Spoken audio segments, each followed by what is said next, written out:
Why are there people who do so little, yet have more than enough, while others work their entire lives and still struggle? That question didn't need an immediate answer, because it opened a doorway that led me into a higher realm of awareness, where I came to understand money is not material, it is energy. And when you truly grasp that money is energy, every outdated definition you once believed begins to collapse. Money doesn't come from the work you do, it comes from who you are when you do it.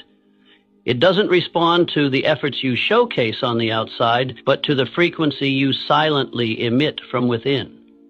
Money doesn't listen to the words you say, but it understands clearly the vibration you're living in. I want you to imagine this.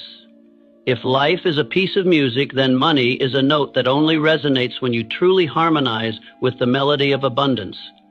It doesn't chase you. It doesn't hide from you. It is simply seeking someone who knows how to tune in.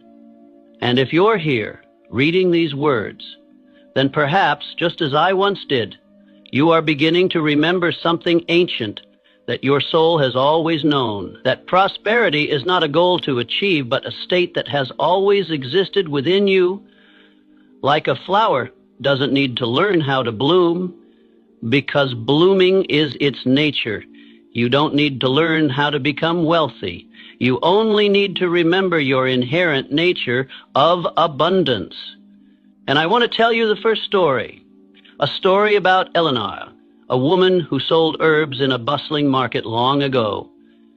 Every morning she would carefully count the coins she earned, believing that wealth was as certain as the metal pieces in her hands.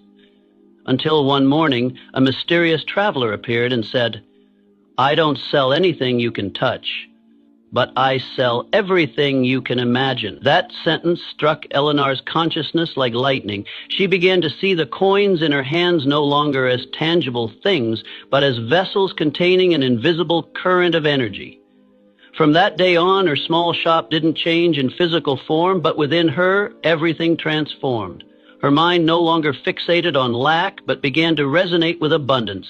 And then, without extra effort, more customers came and money flowed in as naturally as water, simply because she no longer lived in the vibration of scarcity. You know, I was once like Harold, a humble mailman with a modest salary. He had nothing you'd call wealth if you looked at his bank account. But in his soul, Harold lived as someone who already had enough. He saw richness in the morning sunlight, in children's laughter, in the soft breeze brushing past as he walked down the